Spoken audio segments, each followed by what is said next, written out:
to the Life, Love, and Money Show. Woo, woo, woo. All right. All right. If you're here joining us for the first time, this is the Life, Love, and Money Show with Summer and Jen. We are a coaching show. This is 30 minutes of free coaching, and we're here to answer your questions. So join us every Thursday, maybe not on a holiday. But yeah, we'll have to be here next week. You eat your turkey, your sweet potato, your mashed potato, and whatever. You know, are you going to have the traditional stuff? Yeah, I think. You know what? I think we're not doing the turkey. My son doesn't eat the turkey, so what's the freaking point? So he is a ham fan. Okay. So we're gonna do honey baked ham. Do you guys have that over there? Yeah, we have that over here. We have that over here. So we're doing honey baked ham, and this child fried chicken. It don't matter what the occasion. I'm telling you, he could just eat a bucket by himself of fried chicken. He doesn't care what it is. If it's fried chicken, he's happy. And I'm just like, yeah. Oh my God, that's awesome. That's awesome. Do you make it or do you? Oh, no, girl. No.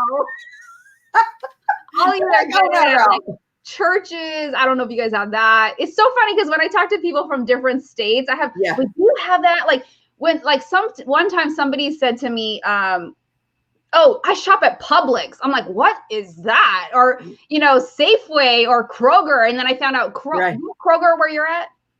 Yes, we do. So Kroger is Ralph's.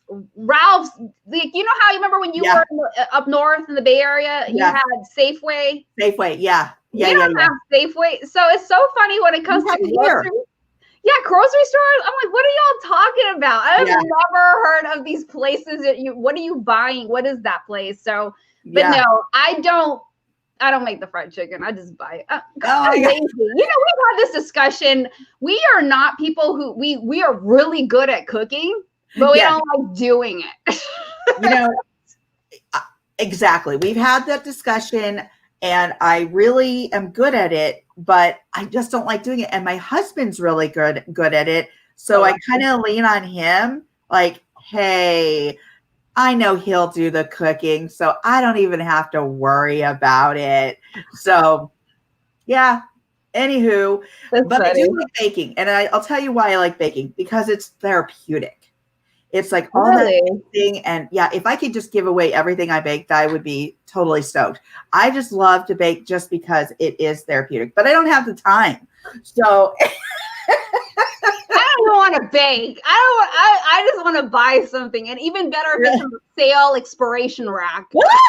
You are the finance person. Okay, so let's get right into this because we have so much to talk about. And I don't want to have any technical difficulties. We had some technical difficulties on Instagram just now. And my goodness, we had to get off, get on. So if you haven't, again, seen the Life, Love, and Money Show with Summer and Jen, make sure you tune in every Thursday. This is a free half an hour of coaching. We actually cover your questions. We want to answer your questions. We're here for you. So you can DM us here on Life, Love, and Money on our Facebook page. You can DM us on Twitter. You can DM us on the Core Women page at Instagram. But we're going to jump right into these questions because we've got a lot to cover, a lot of really good stuff that are applicable. Oh my gosh. We forgot to do our nugget of the day. Well, you know what I just realized? I forgot the intro. The intro video. Yeah. Okay. So let's take a time out. There are going to be days when you're just thrown off. Like, Summer, do you go through that? Once one thing goes off kilter, it's what is that? What's that? Murphy's Law? Murphy's Law is alive and well right now. And that's okay. But here's the learning moment in all this. You keep going. The show keeps going on. And whether you're shooting a live, whether you're going about your daily, whatever it is, we can't, and I'm going through this right now during this week. We can't allow these things to just get in our way and stop us. We have to just keep pushing forward. And that's what you do. And that's the beauty of live. You just keep going. Especially when you got your awesome co-host and you can't stop like, hey, I'm clicking out. Like, you take over. Can't do that. We can't stop laughing. Laughing is healing. And remember, and that is such a good point. We just keep going. It doesn't matter about the misstep. You keep going. You keep going. It's okay. It is absolutely okay. And we're going to keep going. Even though we didn't show you our intro, we're going to keep going. Play the outro. I was like, why did this happen so fast? You gotta stop. You gotta stop me. I was like, we'll laugh all the way through this, folks. Okay. Yes. All right. So, let's go question. Whoo, we have 2 questions. Okay. First question. When my partner and I get into an argument, he says, I never apologize. If I'm not the one that started the argument, then why should I apologize?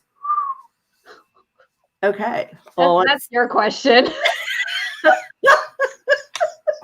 I always have the great ones, the good questions. I love these questions because I love them. You know what happens here, folks? It's not exactly what you see. There's so much more. And I'm going to break it down here for you. Okay. So this person's basically saying, my partner says I never apologize when we get into an argument and I don't start them.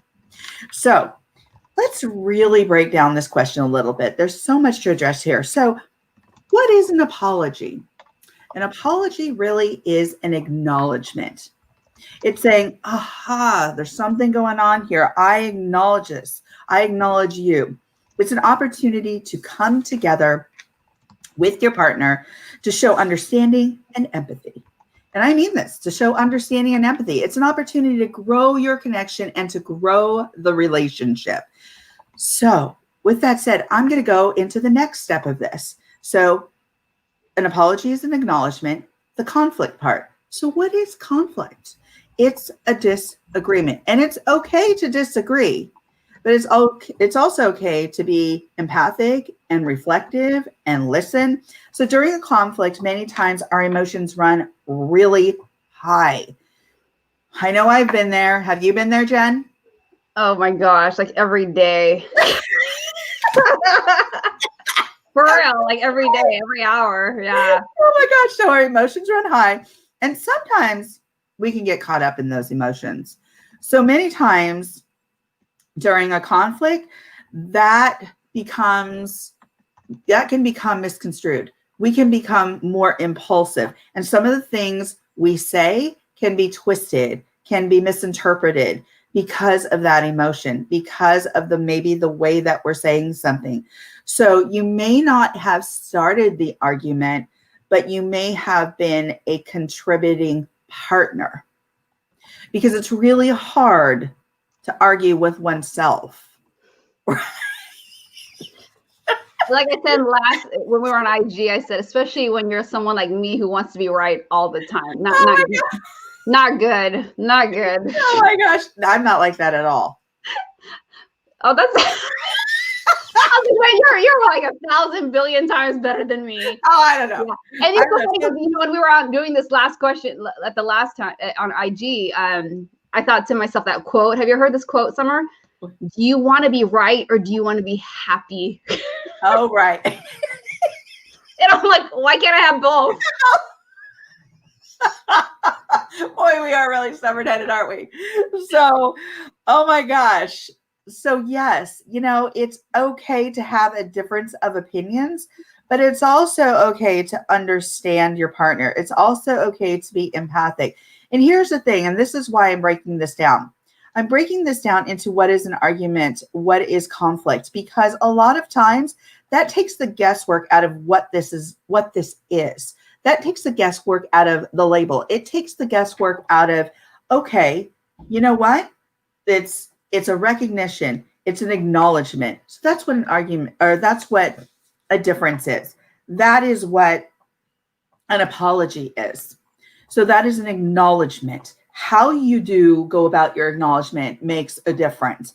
A conflict is really a disagreement. So when you break things down like that and have a better understanding, a lot of times it takes the ego out of this. So when we deconstruct things like that, it really takes it apart where it is just more foundational and it's easier to grasp and understand. Because when you say it that way, does it really mean, do you feel differently? I know I feel differently. So when I say, oh, it's an acknowledgement versus an apology, yeah, we have to apologize, but it's at the same time, it's like, it's just an acknowledgement. So I'm not like, my ego's not there. Right? So if you're in a relationship, some of the other things you might want to think about is that relationship important?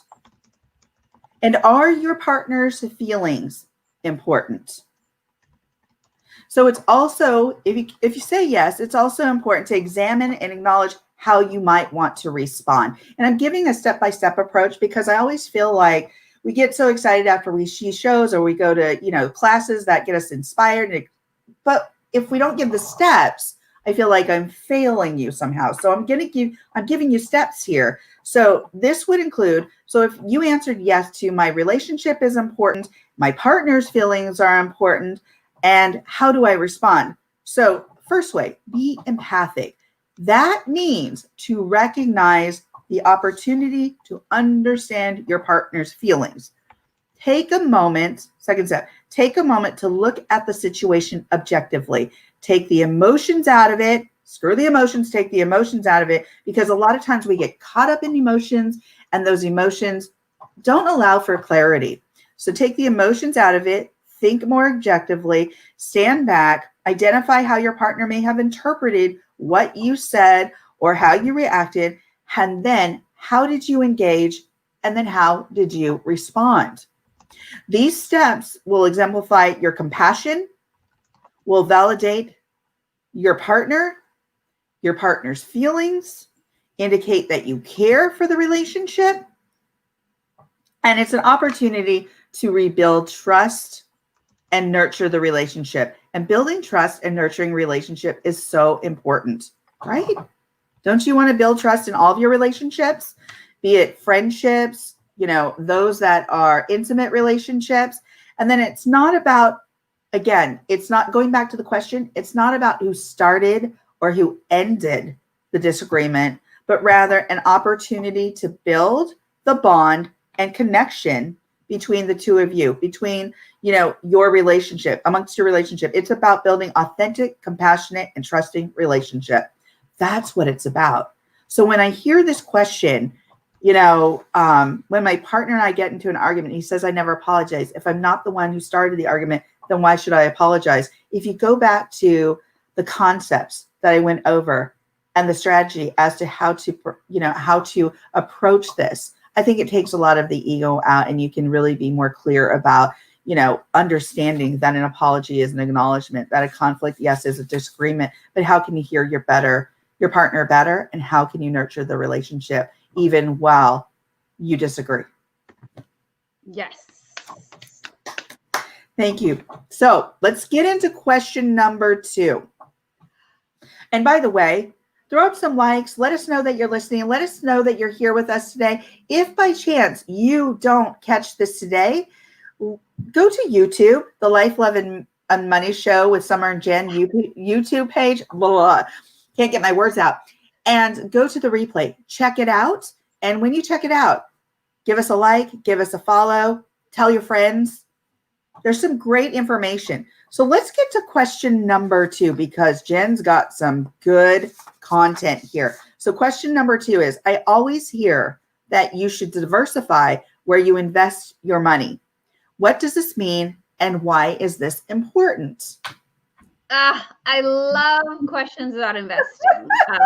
And I think it stems from the years when I was a financial advisor. So I was licensed, and I used to transact investments, for those of you that don't know. And then I gave that up a few years ago to allow me to do other things. And when it comes to investing, it is a completely different language, right, Summer? It's like, it's a completely different vocabulary, vernacular, jargon, whatever you want to call it. And I think that's what excites me about it, is that I love being that person that, hey, let me tell you how this goes down in plain English, because it's never broken down in plain English.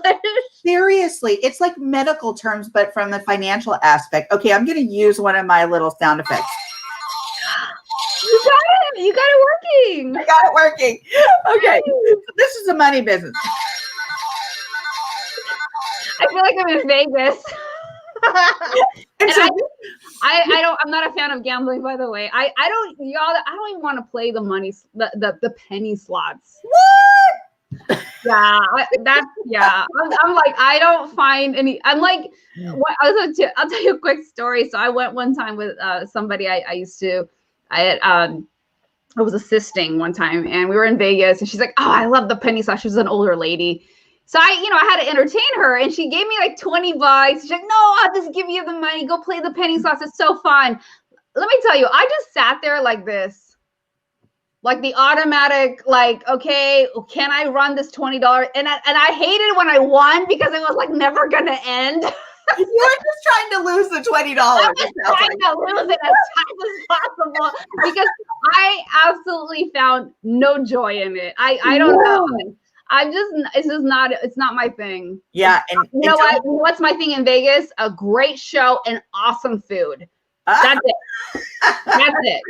Yeah. All that gambling, I could care less for. Oh my gosh, you certainly don't. I am like tunnel vision. I'm like, whoop, gambling. Whoop. Oh yeah. And I can stay there for hours. But here's the thing. I go to Vegas knowing how much money I take, and I go there not expecting to bring it back. So that's so key. Yeah. Yes, that is the key. You have so we're gonna pause on this. She has a plan. There are people, my ex-husband, for example, what's that Kenny Rogers song? Know when to hold him, when to fold him. To fold him. He didn't know when that breaking point was, and I would be like, oh my God, please. I got to the point where like, don't even tell me what you lost, because you have to go in with a plan. You have to go, when it comes to gambling, you got to know what you're going in with, and then that's the stop point, and then get out of it. So it's fun. It's not my thing, but if that's what you're into, you have a plan. Yeah, we're not going to talk about this in this episode, but that comes down to budgeting. What are you going to budget for your gambling addiction or fun, whatever? Right. And we'll have to come back to this, because I think this question of gambling and what that means exactly, and break it down. Again, break the concept down and what your investment is. So let's get into this investment question, because let's go back to this. It's so important. Yeah. So when we talk about diversification, we hear these lingo, this terminology. And basically, when we're talking about diversification, it kind of goes along with some concepts of asset allocation. And I'll tell you what that is. Basically, asset allocation is how do you distribute your money across different asset classes? Okay. And what do I mean? What the heck is she talking about? So you might have heard the phrase, don't put all your eggs in one basket, right? Mm-hmm. And so when we talk about asset allocation, that's what we're talking about. Is the basket that you have, are you putting all the money that you have in one asset class? Like, is it only equities? And when I talk about equities, is it stocks or mutual funds? Or is it just cash? You just put the money in an envelope under the bed and that's it. You don't put it anywhere else. So an asset class is asset allocation or asset class. That's where you're putting the money. And so I want you to imagine it's Easter and you got 3 different Easter baskets. So that's what we're talking about when we're talking about asset allocation. And let's say I give you a label. So on one Easter basket, it says fixed income, meaning bonds. Maybe another one's equities. That's another basket. And then that equities is the fancy word that's talking about when you're investing in the market, like stocks and mutual funds. And then the third basket could be cash, straight up cold, hard cash. Okay. Nothing fancy. So you have these different baskets. So when we talk about asset allocation, it's talking about, is the money being spread across these different asset allocations? And when we talk about diversification, that's also what we're talking about, the way that we minimize and mitigate risk, because you're spreading it across the different baskets. It's not all going to one. Okay. So let me ask you a quick question. So how you spread out your risk, essentially. Is that what you're saying? Okay. Yes. So is there like high risk and low risk then? Or how do you term that in the financial world? Yeah. So that's something we're going to talk about too, because because when it comes to investing, one of the things that I think that's really important that people always want to ask is, where do I put my money? How do I know where to put my money? And so there's 3 questions that I think are very, very important for people to ask themselves before you start investing or buying something or putting your money into. The first one is, when do you need the money? I think too oftentimes we hear, I hate the word HOTS. Give me some stock tips. I hate that phrase because it's like you can't really tell somebody what they should do because everybody's situation is different. So just because so-and-so financial guru stock person on a podcast or a show is telling you this is doing really well, you are your own individual. You have your own situation. You can't take that generalized advice and apply it to your specific situation. Yeah. You have to ask yourself, when do you need the money? The second thing you need to ask yourself is how comfortable you are with risk. And what do I mean by how comfortable you are with risk? The easiest way I can explain this in an analogy is think about when you go to your local state, like amusement park. And I tell people like, okay, are you the kind of person who can stomach the ups and downs of that daredevil roller coaster? That I'm not that person. Not when it comes to roller coasters, but investing, like I'll go like all aggressive. But when it comes to roller coasters, yeah, like, you know, some people don't like that. Some people will freak out. You know, like for example, I was just talking to my dad the other day and he was telling me about they suffered a 6-figure drop in their portfolio. Whoa. Because of what had just recently happened. But the thing that with my dad and my mom that they know, and I've also ingrained within them, it's like, you need to stay calm. Yeah. You know, this is how it's gone. We went through this crap 2008, 2009. This is nothing. We went through, I shouldn't say it's nothing, but we went through this before. But they understand. It's almost like when you have this understanding of, if you know what kind of roller coaster you're on, then you're better able to handle it. Now, if that's not your cup of tea and you're just like, no way, then you're somebody that needs to be on the baby rides. It's nothing like insulting, or it's not a bad thing. It's just you have to know you have to understand what kind of roller coaster when it comes to the market can you stomach. Are you going to be somebody that's going to freak out? Because this starts to go into the area of behavioral finance. And what do I mean by that? Are you going to be somebody that's going to stay steady?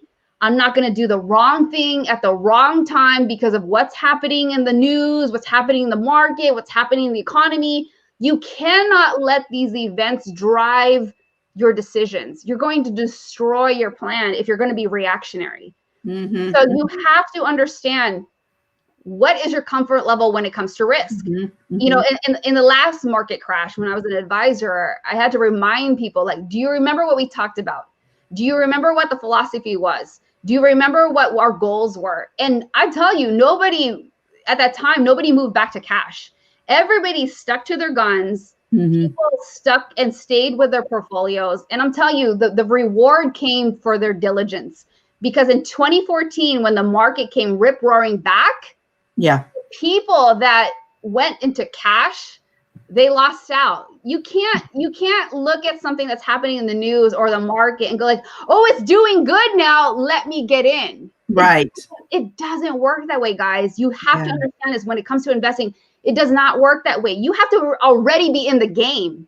Yeah, absolutely. You know, my husband reminds me of that all the time. We have these investments. When things go up and then go down, he's like, just ride the coaster. Don't worry about it, because what goes away comes back. It does come back. So it's about just kind of riding that ride. And so that's where I think it's really important when we talk about diversification, where you put your money, the terms of where your investments are going. And also, like for me, like having balance. So I might want to ride the kiddie ride. I might want to ride like the Ferris wheel. And then I might want to ride the big roller coaster.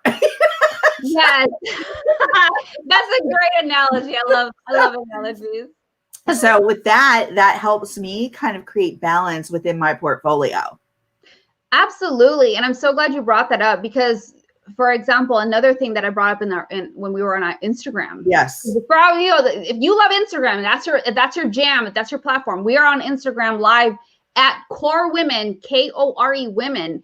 We go there live at 11 a.m. Pacific or 2 p.m. Eastern Standard Time. You can catch us over there. And if you love us so much, you can come over here. But you're here now.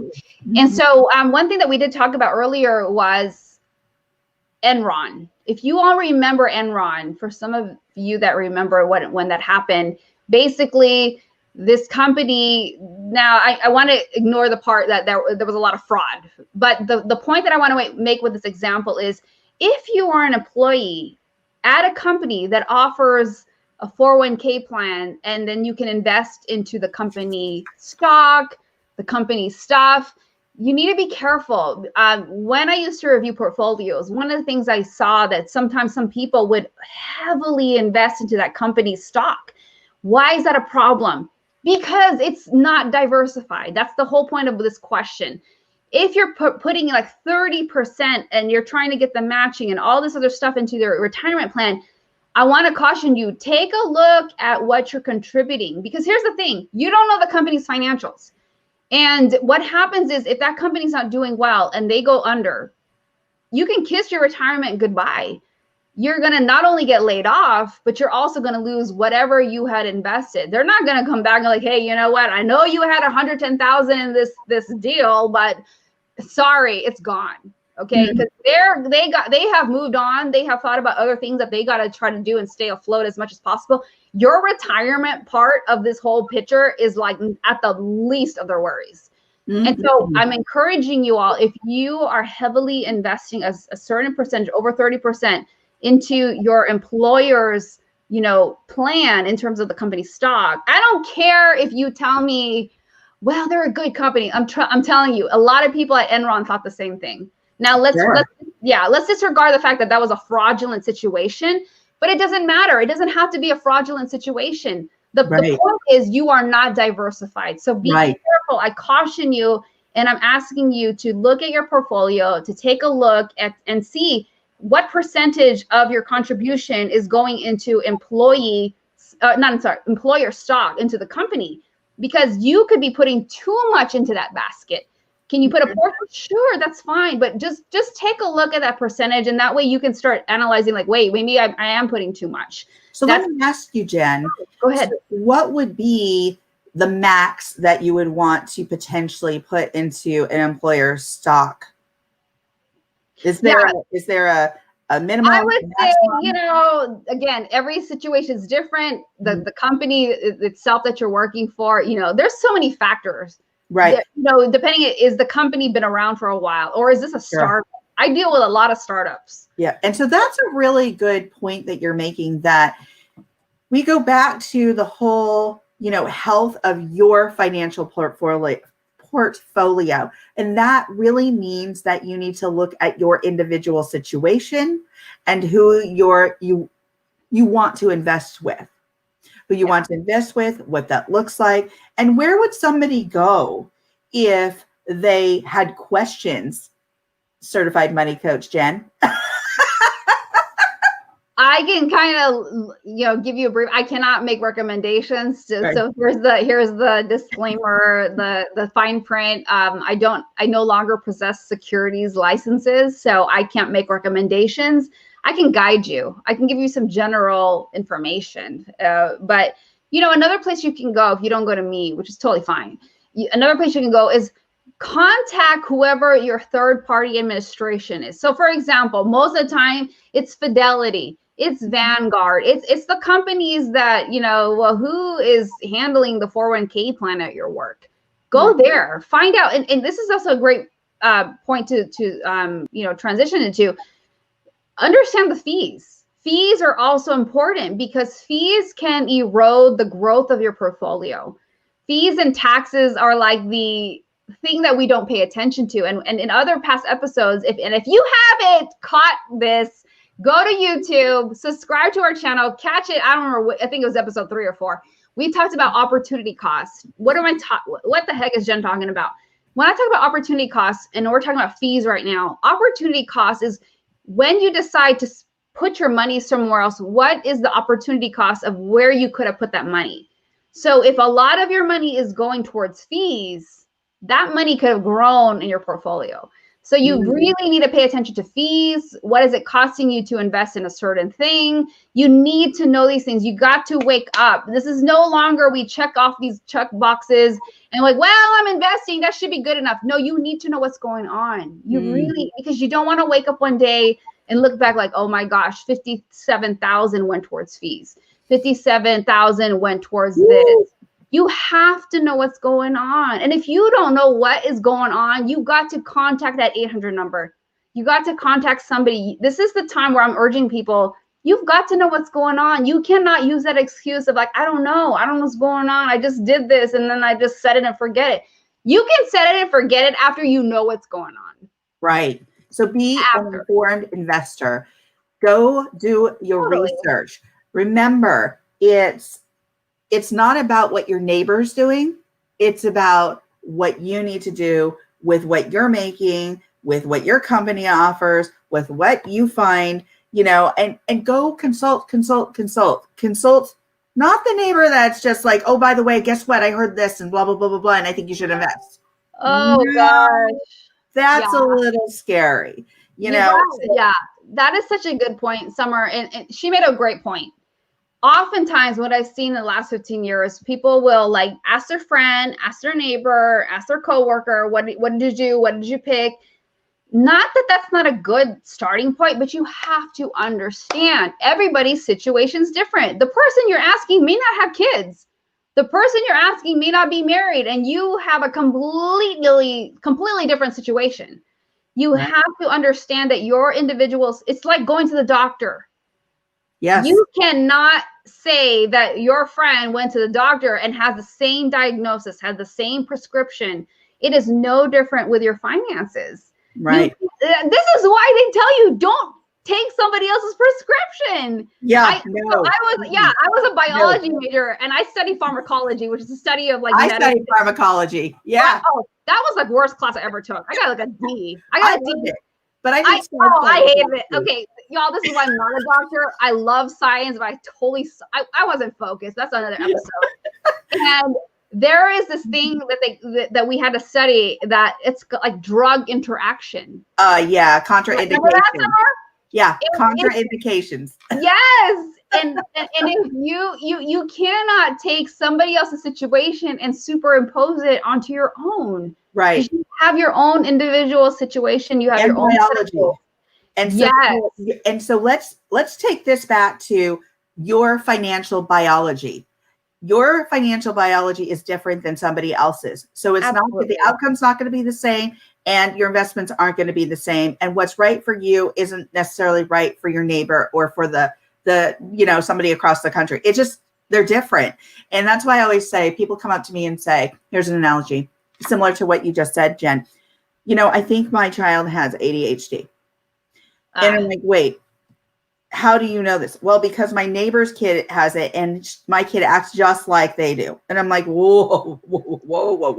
So we're looking at genetics. We're looking at medications. We're looking at, all kinds of factors, social issues. We're looking at all kinds of things before we make that diagnosis and put a label on somebody. Same thing goes with your finances, your financials. Look at your personal financials because it's going to look different than somebody else's. Go get an evaluation. Go get an assessment of what your financials are. Work with somebody, do your research, and reach out to somebody who is certified. So. Absolutely. Great points. Absolutely. Yeah. You have to. You cannot just copy. And I get it. You all are busy. It's a lot. It takes work. It's so much more fun to plan our vacation to Vegas. I get all that. But, Vegas is one weekend. Your retirement, your future, it could span nowadays 30, 40 years. Absolutely. Especially with medicine and technology advancing. Longevity of life. Oh my gosh. That's right. So crazy. You have to think about this, especially if you're in your 30s, your 40s. It's like, that's another lifetime. Right. And here's the thing. It's never too early to start doing your investments. So consult, research, do all of that. We have already surpassed our 30 minutes. We've gone into our 5-minute mark of over the 30-minute mark. So such good stuff. You know what? Thank you so much for folks who are out there joining us. As I said, if you did not catch all of this, our 2 questions were, our first one, when my partner and I get into an argument, he says I never apologize. If I'm not the one that started the argument, then why should I apologize? That was number 1 question. Number 2, I always hear that you should diversify where you invest your money. What does this mean and why is it important? If you did not catch some of the guidance and tips that we have, please go over to our YouTube page, our Life, Love, and Money with Jen and Summer page. Check it out, like it, share it. We want you to come back every Thursday, visit us, and we want to be able to answer your coaching questions. So make sure you DM us with some of your questions. We're not going to be here next Thursday. It is a American holiday, so we will be off next Thursday, but we will resume the following Thursday. So thank you again for joining us, and we're going to go into Nugget of the day.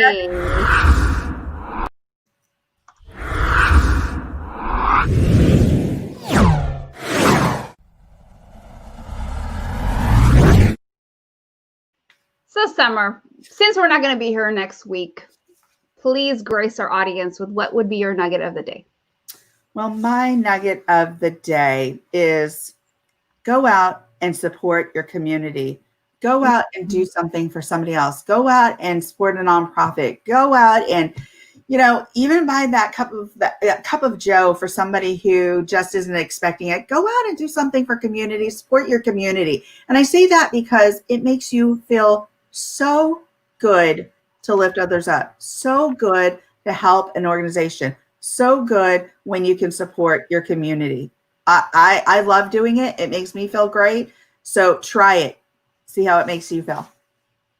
I love that. I want to piggyback off of that. And I think my nugget would be just because, it's Thanksgiving in America next week. And so we're not going to be here. I think sometimes we overlook this, but if it's not something you practice on a daily basis, practice gratitude. I just, as an simple exercise, sit down, give yourself 5 minutes. There's no reason why you can't give yourself 5 minutes and just sit down and write 3 things that you're grateful for, especially because it's Thanksgiving. And I think the beauty of doing that is to reground you, to just help you. That we go through these self-worth issues. We question, what are we doing? Where is my future going? We go through all that. I go through that like every freaking day. But when I get recentered and regrounded and I remember what I'm grateful for, it could be the simplest things. It could be like I'm grateful for my son. I'm grateful for the people in my life. I'm grateful that I have freaking food and a warm bed. It doesn't have to be this extravagant, like, oh, I have this vacation home on South Beach, Miami. No, yeah, I would like to be able to say that one day, but right now it's not the case. But I'm saying, like, if you can just make that simple list, it will shift the energy and your outlook on things. So, with that said, we will not be here next week, but if you can just think about how can you give back to your community? Like Summer said, how can you show up and what are you grateful for? I think if you can revisit that and go back to that, it'll just shift the energy and how you're showing up. I love that, Jen. And, I'm just going to give a little tip here. Every night when I go take my dogs out for their last potty break, I actually look up at the stars and I just thank it. I give thanks for the day, for the day, for the breath, for the people in my life, for my animals, because they bring me such joy. And it's something as simple as that you can just show your, appreciation, your being grateful. And to me, every night when I do that, it just makes me feel so good. So, those are some wise words. Those are some great nuggets. So let's close on that. Thank you, everybody, for joining the Life, Love, and Money Show with Summer and Jen. We really appreciate you. And again, if you want your questions answered, we can give some tips and guidance here on the Life, Love, and Money Show. DM your questions to us. We look forward to hearing from you. And thank you so much again for joining us. Thank you all. Have a happy Thanksgiving if you celebrate it. Thank you for watching the Life, Love, and Money Show with Summer and Jen. Dr. Summer Watson is the owner of the production and coaching company Core Women, LLC, is a doctor of psychology, has a depth of experience working in both for-profit and nonprofit in human services and mental health, is a professional coach, seminar host, documentary film producer, and an author. Jen Fontanilla is a former financial advisor and now a certified money coach, speaker, and has published 6 books. She has worked with organizations such as the Walt Disney Company, Warner Brothers, Target, Goodwill, and the U.S. Air Force. She loves working with women and helps them master their money and mindset to empower them to build the ultimate life without worrying about money. Join Summer and Jen every week as they go live on the Life, Love, and Money Show on Instagram, Facebook, Twitter, YouTube, and LinkedIn.